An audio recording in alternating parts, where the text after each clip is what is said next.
여러분 안녕하십니까, 진성호입니다. 지금 국민의힘은 이 격전지에서 분위기가 그러니까 골든 크로스를 향해 가고 있다. 상당히 분위기가 좋아지고 있다고 말합니다.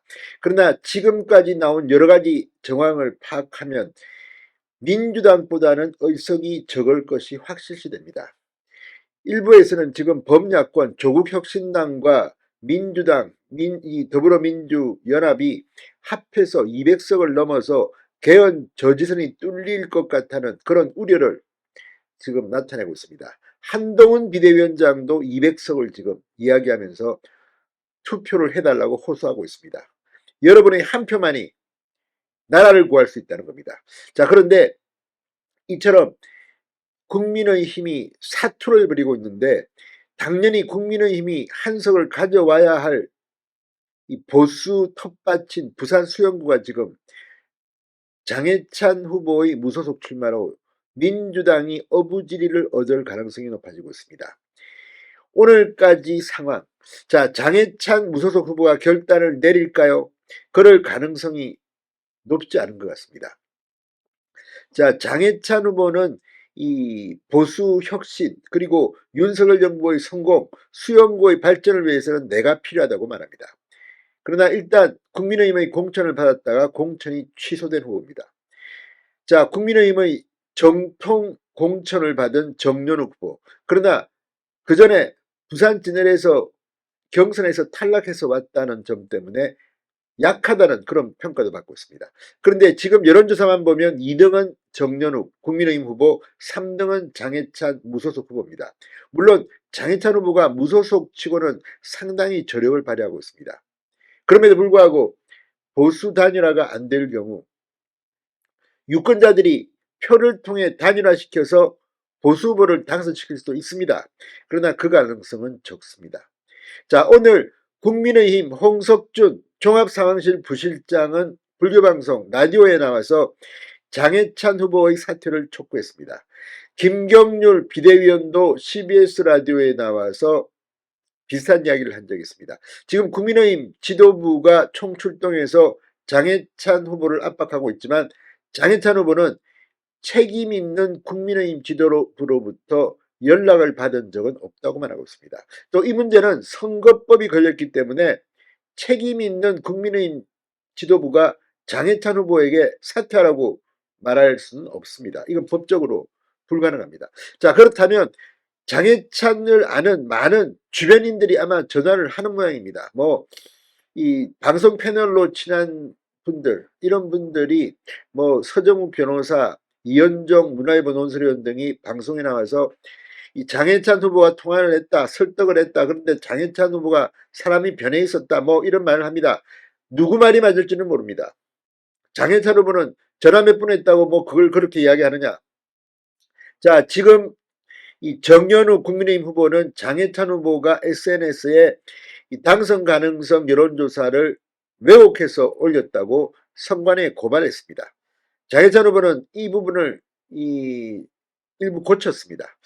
자, 그러면서 장해찬 후보는 정연욱 후보가 동아일보 기자 시절 윤석열 정부를 비판한 것을 비판하면서 내가 윤석열 정부의 성공을 위해서 더 필요하다고 말하고 있습니다.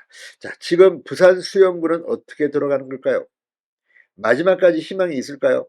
그런데 문제는 지금처럼 국민의힘이 총선에서 위기일 때, 그리고 만약 내일 개표 결과 정말 국민의힘이 기대했던 것보다 훨씬 저조한 성적표를 받았을 때 장해찬이 무소속 출마해서 표가 갈리면서 민주당 유동철 후보가 당선됐다고 가정해 봅시다. 그 후폭풍은 장해찬이 감당하기 힘들지도 모릅니다. 자, 어쨌든 민주주의 원칙대로만 하면 무소속 후보가 마지막까지 갈 수도 있습니다. 이건 정치의 자유입니다. 그러나 결과적으로 책임은 져야 합니다. 지금 분위기 어떨까요? 진성호의 직설 시작합니다. 방송에 앞서 아직 진성호 방송의 구독자가 아니신 분은 붉은색 구독 버튼 눌러주십시오. 더 좋은 방송으로 보답하겠습니다. 자, 국민의힘이 당 공천 취소 결정에 반발해 무소속으로 나온 장해찬 후보를 향해 사퇴를 촉구하고 있지만, 장 후보는 윤석열 정부를 지킬 적임자로 자신을 내세우며 완주 의사를 밝혔습니다.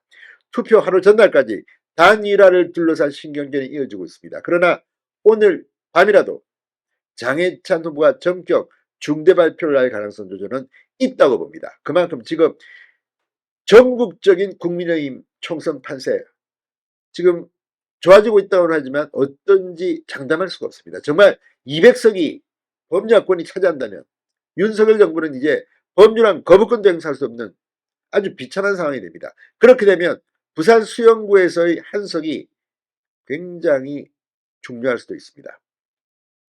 자, 홍석준 국민의힘 종합상황실 부실장은 불교방송에 나와 장 후보 입장에서는 경선을 통해 공천받은 만큼 공천이 취소된 것이 억울할 면이 많겠다. 대승적 차원에서 결단을 내려주시기를 저희 당에서는 지금 간곡하게 바라고 있다고 말했습니다. 근데 이런 식으로 공개적으로 말하는 거 말고 따로 장해찬 후보를 압박할 수는 없을 겁니다만 법적으로 힘들 겁니다. 자, 장해찬 후보는 그러나 완주 의지를 밝혔습니다. 자신의 페이스북에서 연설 영상을 올리며 장해찬의 진심이 담긴 연설을 한 번만 보시고 판단해달라. 간절하게 부탁드린다. 오늘도 진심을 담아 수영구 주민들에게 호소하고 외치겠다고 말했습니다. 그러면서 윤석열 대통령을 지키는 후보, 이재명과 맞서 싸우는 후보, 수영구 발전의 진심인 후보라고 지지를 호소했습니다. 자, 지금 민주당 유동철, 국민의힘 정연욱, 무소속 장해찬 3파전으로 치러지는 부산 수영구 선거. 이미 사전투표는 끝났습니다. 내일이 본투표입니다. 그런데 지금까지도 오리무중입니다. 자, 지금 국민의힘은 그리고 정연욱 후보는 이 장해찬 무소속 후보의 단일화 제안을 거절했습니다. 이 당이 공천을 취소한 후보와의 단일화는 없다. 그리고 한동훈 위원장은 무소속 출마한 사람은 당선되더라도 받아주지 않겠다고 했습니다. 그러나 과거의 선례를 보면 또 꼭 그렇지도 않습니다. 자, 어쨌든 부산 수영구가 지금 단일화가 난방인 상태까지 왔습니다. 그러나 마지막까지 오늘 시간은 아직 남았습니다. 좀 희망을 주는 일이 벌어지길 기대해 보겠습니다. 진성호의 직설이었습니다. 여러분 감사합니다.